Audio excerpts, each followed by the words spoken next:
Check it. It's your boy Goody, Goody. Make sure you go to Heritage Hip Hop on all media platforms. Check them out. They really got something good going on there. Trust me, you're gonna love it.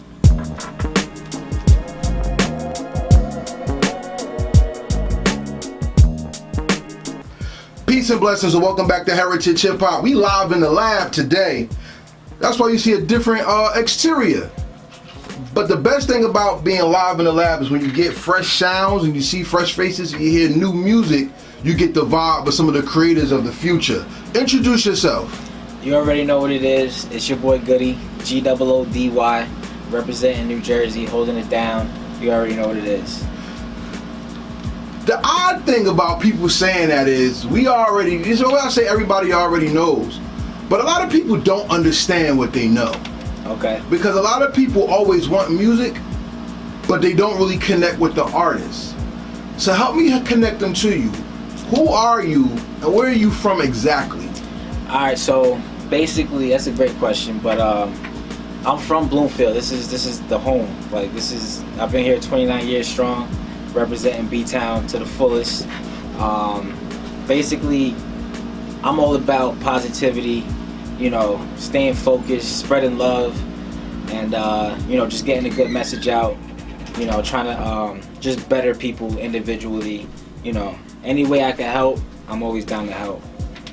Bloomfield is a very weird town because Bloomfield is a culture of itself that's in between two different cultures. Okay. You got hateful ass Glen Ridge on one side, and you got Montclair on the other side. That's a whole nother realm of something. Yeah. How do you define Bloomfield in relationship to those two towns? I would say Bloomfield is, in a sense, like how you think about New York as being a melting pot. You know what I'm saying? So I look at Bloomfield as a melting pot. It's like a mini pot. It's not the big, jumbo gumbo pot. It's just that little pot with a little bit of everything in it. You know what I'm saying? And you can go down one street, another street, this street. You can get something different everywhere you go. You know what I'm saying? That's why I really, this is my place. It's my place. Yeah, Bloomfield is known for a lot. Let's take it back. You know what I'm saying? Bloomfield High, Montclair High. Yeah. The rivalry. Oh yeah, no doubt. You got the tech school. Yep. You know what I mean? You even had the Glen Ridge Bloomfield High Wars.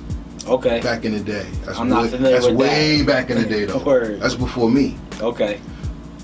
Montclair was always known for the girls. Bloomfield was known for the shopping area. Okay. And Glen Ridge was known for prejudiced cops. That makes sense. So we've always had an interesting story of identity when it comes to Bloomfield. Even when it comes to hip hop, Montclair always got to shine over Bloomfield. What is the hip hop culture of Bloomfield, and are you in it or are you establishing a part of it? The hip hop culture in Bloomfield. So I would say when we started making music, started doing this whole thing, we was in high school. We was kind of just really getting our feet wet. We would get out of class, get out of school, go to my boy's house in the basement. We had a little setup, and we was just writing rhymes and recording it, and then going back to school with CDs, handing them out, stuff like that. I could honestly say before that, I really didn't know of anybody that was really making music like that. You know what I'm saying? So it was kind of like, it was a fresh thing at the time. Whether it's my unawareness of who was making music and doing stuff before it, I don't know, because when we started doing it, it felt like it was a new thing, you know what I'm saying, in this area at least, for us in our generation.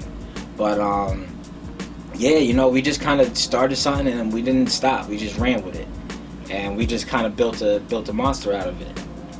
I'm glad you said that, because part of what's in Bloomfield's history is hip-hop history. Okay. I mean, let's think about it this way. Bloomfield Avenue is one of the longest strips in Jersey. If you go town to town to town to town. Whether you're coming from North or going to Bloomfield, Montclair, even past Montclair, going up into Verona and Caldwell, and all that. Bloomfield Ave has been the home of many hip-hop battles and ciphers. Really? The most famous cipher, you know where Smashburger and everything is right now? Yeah, those yeah. projects and stuff right there. Okay. That's where people used to battle and used to own these skills.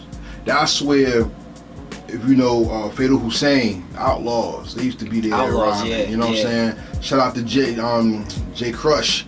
Jay Crush is a grab head, and they used to go up and down and make sure people had battles. That was the book bag era, the backpackers, Black Moon, 92, 91 era, you know what I'm saying? Nice. I was born in 91. Oh, hey, you were the 90s, baby, that's what's up. Word. And part of what hip-hop was in Bloomfield was, remember we talked about the Montclair Bloomfield battles? That was the people from the both schools only fighting, shout out to arch rivals basketball, you know what I mean?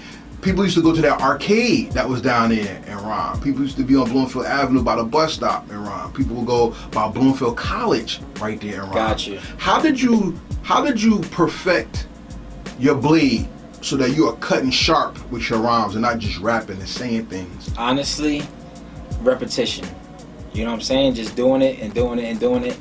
I could honestly say when I first started writing raps, like I always listened to music. I was always into hip hop, into music, at the party, plugging my aux cord in, getting the party going, stuff like that. I could have been a DJ, you know what I'm saying? If this never went this way. But I started writing raps, started recording, started mixing, and then I would just listen, you know what I'm saying? I would listen to it a lot, and I would critique myself, you know, and I just always felt I could be better, so I just worked harder and I got better. Better is relative to the point at which you started, though. Yeah. And a lot of people's better is some people's beginning, and some people's better is some people's goals. True. So where did you start? And where are you now in your journey? Still on the path. You feel me? But the real reason why I kept it going is because I was able to see the progress in my craft. If I wasn't able to identify my progress, I probably would have chalked it up. You know what I'm saying? But like I said, from the first rhymes I wrote, like I still remember them till this day. Not word for word, but I know exactly how that process went. And my writing process now is night and day, you know? So just me being able to see the progress throughout the beginning of my music making career, that's what kept me going. That's what made me feel solidified about doing what I'm doing. Part of your progress that I've seen, don't know, is that you have tapped into the ability to do something most rappers or people who rap can't do. That's why most of them suck. And what's I'm the angry guy who says all that, so you don't have to say it on camera. I stand by everything I say. I hear you. The thing that you tap into is telling your story and being life-giving. Okay. Most people rhyme to sound good. Most people don't rhyme because they have passion. I feel that. So how do you tap into your passion to make sure that your rhymes are life-giving and not wordplay-ish only? The only way I really could answer that is just by staying true to myself. You know what I'm saying? I don't really try to be anybody else in a sense of, you know, what they got going on, what they go through. You know, I could tell somebody else's story, you feel me? But I'm not gonna write anything down that's not real to me. And, you know, sometimes it's hard, sometimes it's, you know, comes easy, but at the end of the day, I gotta get the job done. What is real? In terms of what I'm saying, if I've actually been through it or know somebody that's been through it, or if I feel a certain type of way about what I'm saying, you know, you could turn on the TV and you could watch a show and you could write a whole rap about that character in the movie, and then if you're performing that, you could have people thinking like, oh, that's his story, you know what I'm saying? But it's not my story. So I would kind of dictate whether or not I was telling somebody else's story or telling my own story. You know why I asked that question? Because you do this long enough, you realize a lot of people are full of shit. Oh yeah. And real, what some people call real is what they would define as relative. Okay. Because there's only three things that's real in life: pain, experience, and death. Think about it this way. There's only like 2 or 3 gods people acknowledge in their life. And let me explain that to you. The first god you acknowledge is hunger. Okay. Because if you don't eat, oh my God, I'm about to die. You know what I'm saying? Word. The second is lust, because you will always want to entertain yourself. Yeah. And the last one is death. Because there's only 3 things people will buy until they die. Or there's only 3 things that you buy in your life: food, entertainment, and caskets. There's nothing else that you have to get. But that's something that you're going to do. And life being a classroom without walls means that what's real cannot be relative. What's the one emotion you hit in your hip hop that brings everybody together, that makes them feel you and also listen to you?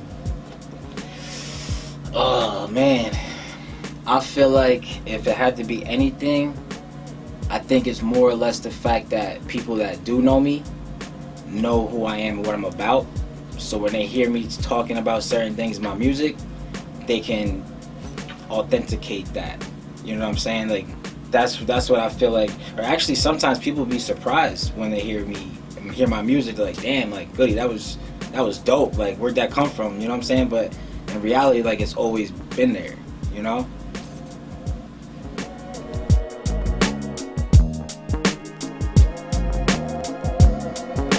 Thank you for watching our presentation.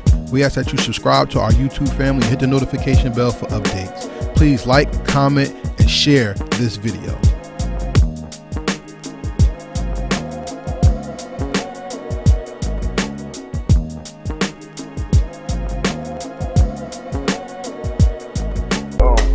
Real hip hop. Real